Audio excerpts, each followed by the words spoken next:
নমস্কাৰ আমি আমাৰ ডে টু ডে লাইফত এনে ধৰণৰ বিভিন্ন বাক্য ব্যৱহাৰ কৰি থাকো যিবোৰ বাক্যৰ ইংলিছ ট্ৰান্সলেচন জানাটো আমাৰ বাবে অত্যন্ত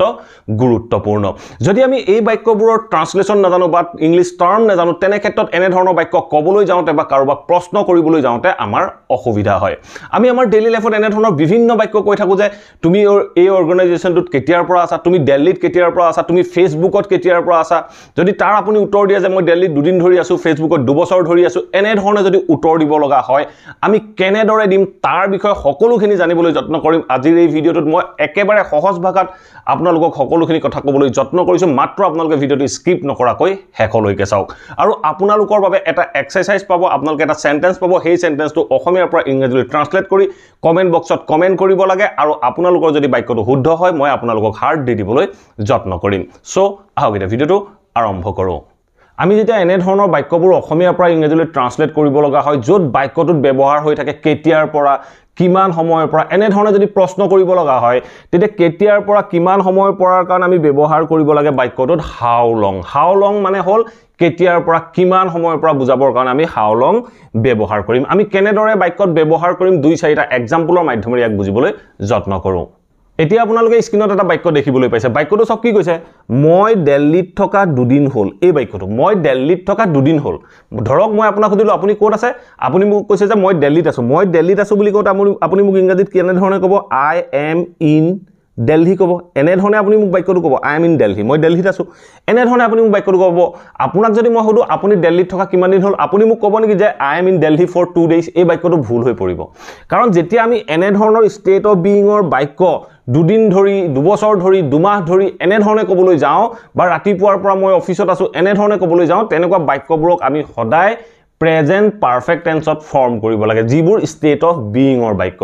যদি আমি কোনো ভাৰ্বৰ কথা কওঁ মই ৰাতিপুৱাৰ পৰা পঢ়ি আছো বুলি কওঁ তেতিয়া আমি প্ৰেজেন্ট পাৰফেক্ট কন্টিনিউয়াস কৰিম যদি ষ্টেট অফ বিইঙৰ হয় তেতিয়া আমি প্ৰেজেন্ট পাৰফেক্ট কৰিম তেতিয়া আমি প্ৰেজেন্ট পাৰফেক্ট কৰিবলৈ যাওঁতে কি শৰ্ত থাকিব লাগিব এটা সময়ৰ কথা থাকিব লাগিব দুদিন ধৰি ৰাতিপুৱাৰ পৰা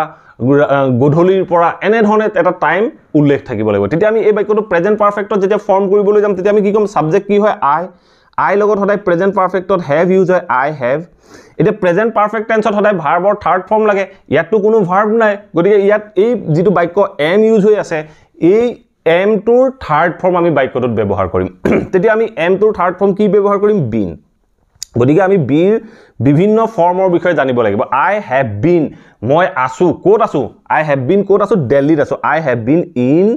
Delhi I have been in Delhi মই দিল্লীত আছো কেতিয়াৰ পৰা আছো দুদিন ধৰি আছো বুলি কৈছো নহয় যেতিয়া এই যেটো টাইমৰ কথা আহিলে দুদিন ধৰি আছো বুলি কওঁতে তেতিয়া আমি ক'ব লাগিব for 2 days এনে ধৰণে আমি বাক্যটো ক'ব লাগিব আমি ক'লো যে I have been in Delhi for 2 days I have been in Delhi for 2 days যদি আপোনাক সুধে যে আপুনি ৰাতিপুৱাৰ পৰা ৰুমত আছে নেকি yes I have been in my room since morning yes I have been in my room since morning এনে ধৰণে আমি বাক্যটো ফৰ্ম কৰিব লাগিব ঠিক আছে এই বাক্যটো যদি আমি কোৱেশ্চন কৰিবলৈ যাওঁ কোৱেশ্চন কৰোতে আমি কেনে ধৰণে কৰিব পাৰো তাৰ বিষয়ে জানি লবলৈ যত্ন কৰো এতিয়া ধৰক আপোনাক মই সুধিলো আপুনি ক'ত আছে আপুনি ক'লে যে মই দিল্লীত আছো মই আপোনাক সুধিছো যে তুমি কেতিয়াৰ পৰা তাত আছা তুমি কেতিয়াৰ পৰা তাত আছা বুলি কৈছো মই দিল্লীটো উল্লেখ কৰা নাই মই কৈছো যে তুমি কেতিয়াৰ পৰা তাত আছা তুমি কেতিয়াৰ পৰা তাত আছা কিমান সময় কেতিয়াৰ পৰা বুলি কওঁতে মই বাক্য ভিডিওটোৰ আৰম্ভণিতে কৈ আহিছিলো যে এনে ধৰণৰ বাক্য যেতিয়া আমি অসমীয়াৰ পৰা ইংৰাজীলৈ ট্ৰান্সলেট কৰিবলৈ যাওঁ তেতিয়া আমি হাউ লং ব্যৱহাৰ কৰো তেতিয়া আমি কম হাউ লং ইয়াত চাওক বাক্যটোৰ সাবজেক্ট কাক কৈছো কোন তাত আছে নেকি বুলি কৈছো এই তুমিটো সাবজেক্ট হয় তুমিৰ লগত প্ৰেজেন্ট পাৰফেক্ট টেন্সত কি লাগিব হ্যাভ লাগিব তেতিয়া আমি হ্যাভ টু বাক্যটোৰ আৰম্ভণিত ব্যৱহাৰ কৰিম কাৰণ কিয় এই বাক্যটো এটা ইন্টাৰোগেটিভ সেন্টেন্স তেতিয়া মই কম হাউ লং হ্যাভ আৰু পাৰফেক্ট টেন্সৰ বাক্য have you been how long have you been there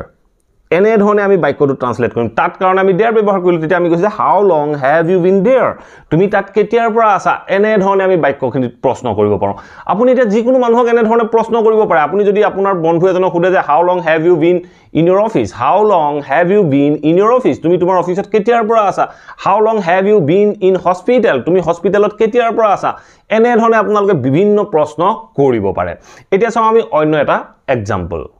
অন্য এক্সাম্পলটো চাবলৈ যোৱাৰ আগত আপোনালোকক এটা সেন্টেন্স দিও এই সেন্টেন্সটো আপোনালোকে ইংৰাজীলৈ ট্ৰান্সলেট কৰি কমেন্ট বক্সত কমেন্ট কৰক তুমি কেতিয়াৰ পৰা এইখন স্কুলত আছা তুমি কেতিয়াৰ পৰা এই স্কুলখনত আছা এই বাক্যটো আপোনালোকে ইংৰাজীলৈ ট্ৰান্সলেট কৰি কমেন্ট বক্সত কমেন্ট কৰক যদি আপোনালোকে বাক্যটো শুদ্ধ কৰে মই আপোনালোকক হাৰ্ট দি দিবলৈ যত্ন কৰিম এটা নেক্সট এক্সাম্পল চাওক কি কৈছে তুমি কেতিয়াৰ পৰা ফেচবুকত আছা এই বাক্যটো চাওক তুমি কেতিয়াৰ পৰা ফেচবুকত আছা এনে ধৰণৰ বাক্য আমি আমাৰ ডেইলি লাইফত ইউজ কৰি থাকো তুমি কেতিয়াৰ পৰা ফেচবুকত আছা ইন্টাৰোগেটিভ সেন্টেন্স আৰু কেতিয়াৰ পৰা ফেচবুকত আছা বুলি কওঁতে এটা সময়ৰ পৰা বুলি কৈছো আমি প্ৰেজেন্ট পাৰফেক্ট টেন্সত বাক্যটো ইন্টাৰোগেটিভ কৰিম কেতিয়াৰ পৰা বুলি কওঁতে আমি বাক্যটোৰ আৰম্ভণিতে ব্যৱহাৰ কৰিম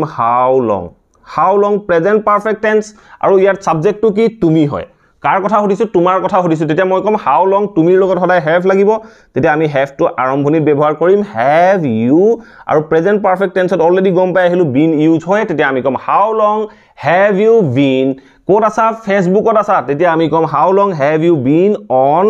Facebook এনে ধৰণে আমি বাক্যটো ট্ৰান্সলেট কৰিম আমি কলো যে how long have you been on Facebook তুমি কেতিয়াৰ পৰা ফেচবুকত আছা তেনে ধৰণে আপোনালোকে বিভিন্ন বাক্য ক'ব পাৰে ধৰক আপুনি কোনোবা এটা ইংলিশ প্ৰেক্টিস প্লেটফৰ্মত গল বা এপত গল আপুনি লগৰ যিজন কো-লাৰ্নাৰ্স হয় কো-লাৰ্নাৰ্স জনক সুধিছে যে আপুনি এই এপটোত কেতিয়াৰ পৰা আছে তেতিয়া আপুনি প্ৰশ্ন কৰিব পাৰে যে how long have you been on this app how long have you been on this app আপুনি এই এপটোত কেতিয়াৰ পৰা আছে যদি আপোনাক খুদে আপুনিও তাৰ বিষয়ে উত্তৰ দিব পাৰিব I have been on this app just for 3 days মই 3 দিন ধৰি 3 দিনৰ পৰা এই এপটোত আছো এনে ধৰণে আমি বিভিন্ন বাক্যৰ উত্তৰ দিব পাৰো বা দিব লগা হয় এতিয়া চাও আমি লাষ্ট এটা এক্সাম্পল এটা লাষ্ট এক্সাম্পল চাওক লাষ্ট এক্সাম্পল কি কৈছে মই ফেসবুকত থকা 2 বছৰ হল আপুনি ধৰক মোক সুধিছে how long have you been on Facebook how long have you been on Facebook মই উত্তৰ দিছো যে মই ফেসবুকত থকা 2 বছৰ হল মই কেনে ধৰণৰ উত্তৰ দিম এটো আমি 2 বছৰ হল বুলি কোৱাৰ লগে লগে মই প্ৰেজেন্ট পাৰফেক্টত কম কাৰণ এটা টাইমৰ কথা উল্লেখ কৰিছো তেতিয়া মই ইয়াত সাবজেক্টটো বিচাৰিম কোন হয় সাবজেক্টটো মই হয় তেতিয়া মই কম I লগত প্ৰেজেন্ট পাৰফেক্ট টেন্সত have লাগিব তেতিয়া আমি কম I have আৰু আমি ভাৰ্বৰ থাৰ্ড ফৰ্ম বিৰ থাৰ্ড ফৰ্ম been ব্যৱহাৰ কৰিম আমি কম যে I have been কোড আছো ফেসবুকত আছো I have been on Facebook এনে ধৰণে আমি বাক্যটো ক'ব লাগিব I have been on Facebook মই ফেসবুকত আছো কেতিয়াৰ পৰা আছো 2 বছৰ ধৰি আছো তেতিয়া মই কম for 2 years এনে ধৰণে আমি বাক্যখিনি ইংৰাজীত ক'ব পাৰো আমি কলো যে I have been on Facebook for 2 years মই 2 বছৰ ধৰি ফেসবুকত আছো এনে ধৰণে আপোনালোকে বিভিন্ন বাক্য ক'ব পাৰে এইটো যে ফৰে হ'ব এনে নহয় ধৰক মই যদি কওঁ মই ৰাতিপুৱাৰ পৰা ৰুমত আছো I have been in my room since morning ঠিক তেনে ধৰণে মই ৰাতিপুৱাৰ পৰা অফিসত আছো I have been in my office since morning এনে ধৰণে since আৰু for ব্যৱহাৰ কৰি আমি ইয়াৰ পিছত টাইম ফ্ৰেমটো ব্যৱহাৰ কৰিব লগা হয় আশা কৰো এই ভিডিওটো আপোনালোকে নিশ্চয় ভাল পালে আৰু এই ভিডিওটোৰ পৰা নিশ্চয় জানিব পাৰিলে আমি দুদিন ধৰি এক সপ্তাহ ধৰি কোনো এটা যদি ষ্টেট অফ বিইংৰ কথা কওঁ এই বাক্যবোৰ আমি কেনেদৰে ইংৰাজীত ক'ব পাৰো যদি ভিডিওটো ভাল পালে প্লিজ ভিডিওটো প্ৰথমতে লাইক কৰক আৰু সকলোৰে মাজত শেয়াৰ কৰি যাবলৈ সমলি নাপাহৰিব আৰু যদি এই চেনেলটো প্ৰথম ভিজিট কৰিছে প্লিজ চেনেলটো সাবস্ক্ৰাইব কৰি লৈ অল নটিফিকেশন অন কৰি ল'ব মই আপোনালোকৰ বাবে এনে ধৰণৰ ইন্টাৰেষ্টিং ইংলিশ লাৰ্নিংৰ টপিকবোৰৰ ওপৰত ভিডিও ৰেগুলাৰ আপলোড কৰি থাকো আপোনালোকে নটিফিকেশন পাব আৰু ভিডিওবোৰ চাব পাৰিব thank you for watching this video have a nice day